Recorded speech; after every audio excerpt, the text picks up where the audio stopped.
নমস্কার, আপনারা দেখছেন ডিজিটাল খাবরিলাল বাংলা। এবার চুরি হলো একটা আস্ত খাল। মানে আস্ত খাল কিভাবে একবারে চুরি হতে পারে? মানে যেখানে নানান স্বর্ণ থেকে শুরু করে সমস্ত জিনিস চুরি যায়, কিন্তু এখানে দেখা গেল একটা আস্ত খাল চুরি গিয়ে অবৈধ নির্মাণ হতে দেখা গেছে। আমরা মমতা বন্দ্যোপাধ্যায়কে নবান্নে বৈঠক করতে দেখেছি এই হকার উচ্ছেদ নিয়ে, কিন্তু হকার উচ্ছেদ ছাড়াও তিনি আরেকটা বিষয় নিয়ে কিন্তু মুখ খুলেছিলেন। সেই বিষয়টা হলো অবৈধ নির্মাণ। হ্যাঁ, জায়গায় জায়গায় পুকুর ভরাট করে অবৈধ বাড়িঘর তৈরি হচ্ছে, যেখান থেকেই নানান রকমের দুর্ঘটনাও আমাদের সামনে এসেছে।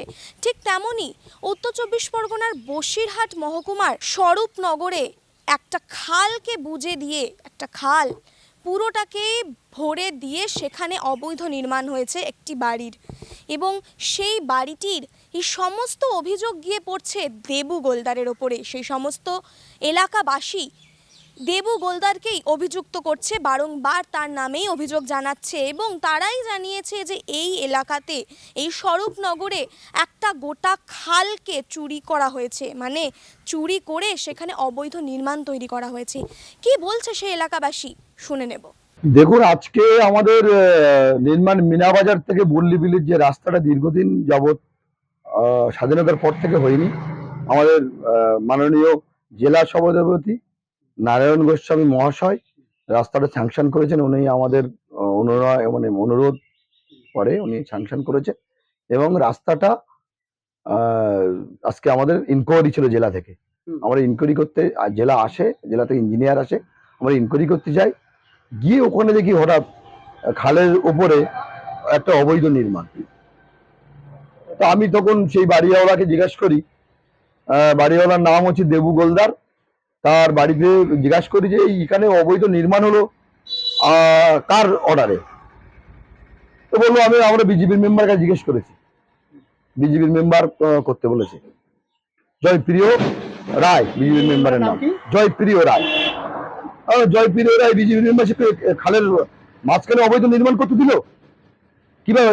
তখন তার বাড়ির লোক বলছে না, ও আমাদের জায়গা। বিগত দিনে যখন আমি, আমার মিসেস মামনি গাইন ওখানে মেম্বার ছিলেন ওই 142 নম্বর পার্টে, তখন ওই খালটা সংস্কার হয়।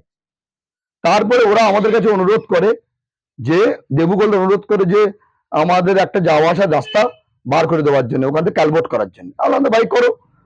ওরা সরকারি নিয়ম মেপেই ওরা ক্যালভোটটা তৈরি করে, এবং তারপরে ওরা যারা যাওয়া আসা করে। হঠাৎ আজকে দেখছি ওর উপরে অবৈধ নির্মাণ হয়েছে। জিজ্ঞেস করে বলছে যে আমরা কাউকে কৈফিয়ত দেবো নাকি, আমরা আমাদের বিল্ডিং করবো। তা এই অবস্থায় আমি প্রশাসনকে জানাই, রূপনগর থানাকে জানাই, আমাদের মাননীয় মুখ্যমন্ত্রীর নির্দেশ কোথাও অবৈধ নির্মাণ হলে সেটাকে দেখার। আমি একজন জনপ্রতিনিধির হাজবেন্ড, আমি 141 নম্বর বুথের মামনি গাইনের হাজবেন্ড। আমি আমার নেত্রীর কথা আমি পালন করেছি। একেবারে খালের উপর, যেটা আপনারা গিয়ে দেখে এসছেন, একেবারে খালের উপরেই অবৈধ নির্মাণ, তাও কলম প্লেয়ার দিয়ে।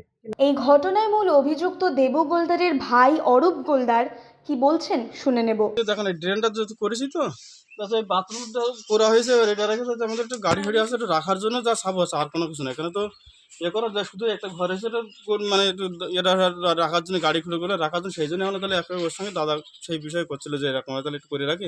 এমনি তো জল দেওয়ার সমস্যা তো না, যেহেতু পোলটা ব্রিজটা করা আছে, তাহলে উপরে তো আর কোনো সমস্যা না। তার জন্যই যে এটা করেছে, একটা রুম করে রাখলি, একটা করে রাখলি, তাহলে দেখা যাচ্ছে ওই ইমার্জেন্সি একটু ধান এনে রাখলাম, কিংবা গাড়ি ফাড়িগুলো একটু ঢুকায় রাখা যায়, তাছাড়া আর কোনো কিছু না।